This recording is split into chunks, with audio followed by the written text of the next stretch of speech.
ঘাট। সাধ্বী উনি বলছেন আমি লেবারদের সাথে দেখা করবো না, আমি মজদুরদের সাথে দেখা করবো না। আরে আপনার নাম সাধ্বী, আপনি উঁচু জাত নিচু জাতের ব্যাপার আছে নাকি যে আমার ঘরে ঢুকতে দেবো না? নাকি হিন্দু মুসলমানের ব্যাপার আছে যে না ঢুকতে দেবো? কালকে বলবো কি हवेली में तो आपको सर आना ही पड़ेगा, जो वादा किया वो निभाना पड़ेगा, है ना? जवाब तुम्हारे दितेই হবে, নইলে গদি ছাড়তে হবে। जवाब तुम्हारे दितेই হবে, নইলে গদি ছাড়তে হবে। जिसे तूफान से लड़ने की हो आदत मौसी, ऐसे कश्ती को समंदर भी दुआ देते हैं कि जो आपका दरिया है और डूब के जाना है, क्योंकि लोहा जितना तपता है उतना ही ताकत बढ़ता है। सोने को जितनी आग लगे वो उतना प्रखर चमकता है, हीरे को जितनी धार लगे वो उतना खूब चमकता है। मिट्टी का बर्तन पकता है तब जाकर धूप पर खनकता है।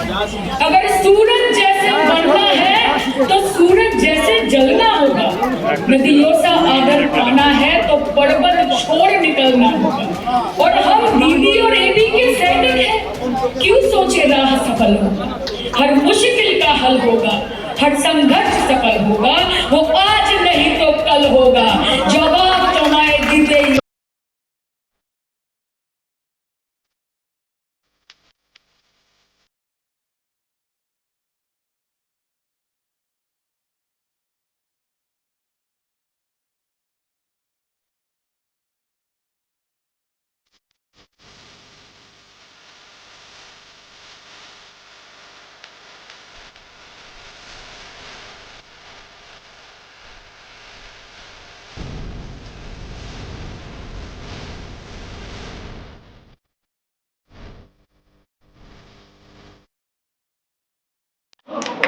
চর্চা नहीं होता, উনি কি করে বেড়াচ্ছে সেটা চর্চা করা যাবে না। চর্চা করলে ইডি আসবে, চর্চা করলে সিবিআই আসবে, চর্চা করলে এনআইএ আসবে, চর্চা করলে থ্রেট আসবে, চর্চা করলে ধমকি হুমকি চমকি, কিছু বলা যাবে না। কেন? কারণ উনি শাহেনশাহ, উনি সেবক নন। উনি বলেছিলেন যে আমি সেবক, উনি বলেছিলেন যে আমি সেবা করতে এসেছি মানুষের, কিন্তু উনি সেবা করতে আসেননি। उन्हीं शहंशाह और इस शहंशाह ने दौलत का सहारा लेकर हम गरीबों के मोहब्बत का उड़ाया है मजाक। আমাদের যে বিশ্বাস করে মানুষ নরেন্দ্র মোদীকে ভোট দিয়েছিলেন, সেই বিশ্বাসকে তিনি ভেঙে চুরমার করে দিয়েছেন। আজকে বাংলার মানুষের দোষ কি? যে বাংলার মানুষ মমতা বন্দ্যোপাধ্যায়ের উপর আস্থা রেখেছে। বাংলার মানুষের দোষ কি? যে 2021 হোক বা কর্পোরেশনের ভোট হোক বা পঞ্চায়েতের ভোট হোক, বিজেপির জামানত তারা বাজেয়াপ্ত করে দিয়েছেন। এটাই হচ্ছে বাংলার মানুষের দোষ, যে তারা পদ্মফুলে ভোট দেননি, তারা তৃণমূলে আস্থা রেখেছেন। এবং তাই তাদেরকে টাকা দেওয়া যাবে না, তাদেরকে জিএসটি টাকা দেওয়া যাবে না, তাদেরকে আইসিডিএস এর টাকা দেওয়া যাবে না, তাদেরকে মিড ডে মিলের টাকা দেওয়া যাবে না, তাদেরকে আবাস যোজনার টাকা দেওয়া যাবে না, তাদেরকে গ্রাম সড়ক যোজনার টাকা দেওয়া যাবে না, তাদেরকে 100 দিনের কাজের টাকা দেওয়া যাবে না। সব বন্ধ করে দাও। কারণ বাংলার মানুষ নরেন্দ্র মোদীকে ভোট দেয়নি। আমাকে একটা কথা বলুন তো, আজকে প্রধানমন্ত্রী বলে যে বাংলা আবাস যোজনা কেন নাম হবে, টাকা দেবো না, বন্ধ করে দাও। তা বাংলার বাড়ি হবে, বাংলার মা বোনেদের মাথার উপর ছাদ হবে, নরেন্দ্র মোদী আবাস যোজনা লিখতে হবে নাকি? আপনার কাছে কি গুরুত্বপূর্ণ প্রধানমন্ত্রী? যে বাংলার মা বোনেদের মাথার উপর ছাদ হচ্ছে, নাকি সেই বাড়ির ভেতরে আপনার একটা বড় করে ছবি ল্যামিনেশন করে লাগানো আছে? আজকে রাস্তা করা যাবে না কেন? কারণ বাংলা রাস্তা করা যাবে না। আপনার কাছে কি গুরুত্বপূর্ণ? যে আমাদের ছোট ছোট ভাই বোন, আমাদের কৃষক, আমাদের মজদুর, তাদের বাড়ির সামনে দিয়ে প্রত্যন্ত গ্রাম অব্দি রাস্তা যাবে, সেটা গুরুত্বপূর্ণ? নাকি রাস্তার শেষে আপনার একটা বড় হোর্ডিং লাগানো থাকবে, সেটা গুরুত্বপূর্ণ? মমতা বন্দ্যোপাধ্যায় কন্যাশ্রী দেন, মমতা বন্দ্যোপাধ্যায় রূপশ্রী দেন। আপনারা কোনোদিন শুনেছেন যে ট্যাব দেওয়া হয় বাচ্চাদেরকে পড়াশোনা করার জন্য? মমতা বন্দ্যোপাধ্যায় বলেছেন যে ট্যাবের ওয়ালপেপার বা স্ক্রিন সেভারে মমতা বন্দ্যোপাধ্যায়ের ছবি লাগাতে হবে, তা না হলে ট্যাব পাবে না। শুনেছেন কোনোদিন? এই যে রূপশ্রী হয়, যেখানে আমাদের মেয়েরা 25,000 করে টাকা পায় বিয়ের জন্য, যারা বিবাহ যোগ্য, কোনোদিন শুনেছেন মমতা বন্দ্যোপাধ্যায়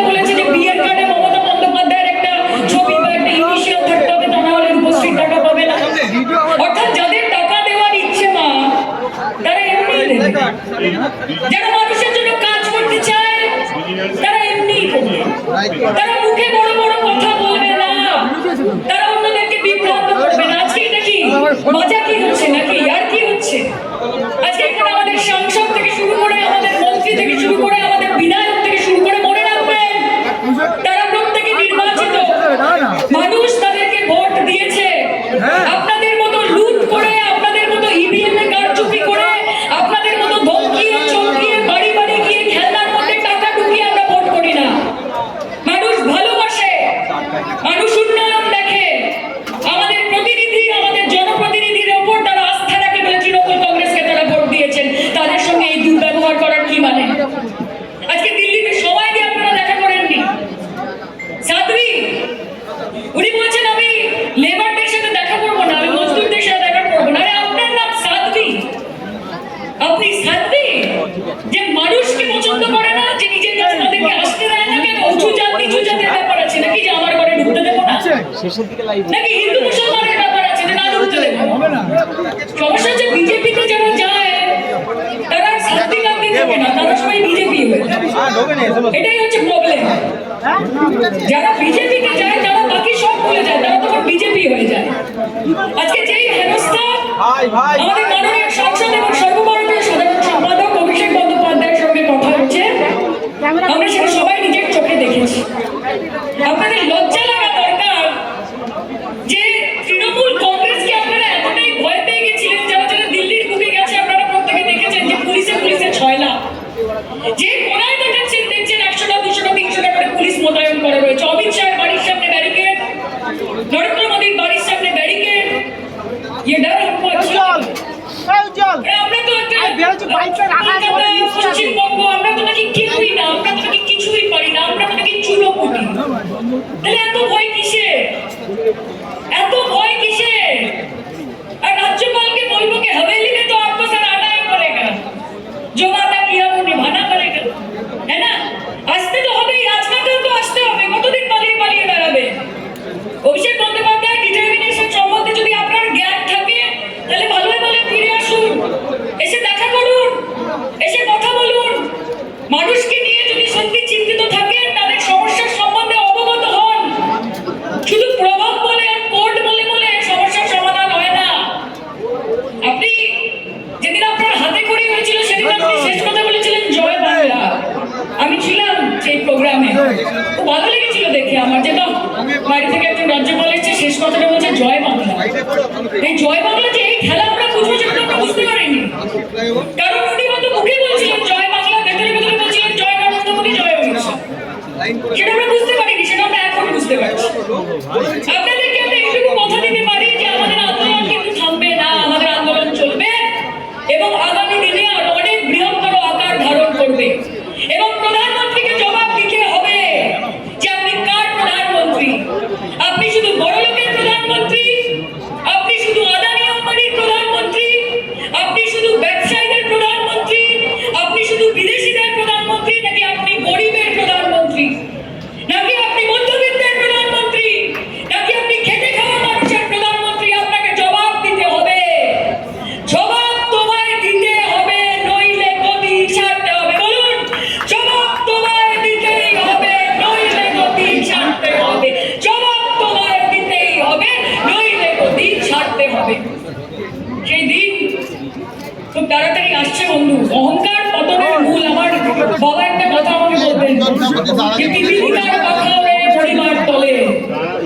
এবং আপনারা যাদেরকে এমপি বানিয়েছেন, বিজেপির যতজন এমপি রয়েছেন, তারা দিল্লি যাচ্ছেন মানুষের অধিকার থেকে তাদেরকে বঞ্চিত করতে। যাদেরকে মানুষ বিশ্বাস করে এই ভেবে যে বিজেপির ছেলেটাকে যদি ভোট দিই তাহলে নরেন্দ্র মোদীর কাছ থেকে আমার অধিকার সে ছিনিয়ে আনবে, এই ভেবে আপনারা ভোট দিয়েছেন, তারা দিল্লি যাচ্ছে। তারা সকালবেলা ব্রেকফাস্ট করছে হাইকোর্টে, তারা দুপুরবেলা লাঞ্চ করছে গভর্নরের কাছে এবং রাত্রেবেলা রয়েছে মজ করছে দিল্লিতে অমিত শাহের বাড়িতে। কিন্তু আপনার অধিকার আপনার কাছ থেকে যাতে পৌঁছে না যায়, যাতে আপনার কাছ থেকে কেড়ে নেওয়া যায়, সেই জন্য তারা দিল্লি যাচ্ছে। এদের জামানত আগামী দিনে আমরা বাজেয়াপ্ত করব। অভিষেক বন্দ্যোপাধ্যায় তার নেতৃত্বে তৃণমূলের ছাত্র যুব লড়বে এবং আমাদের শিরদাঁড়া নিয়ে, আমাদের অদম্য যে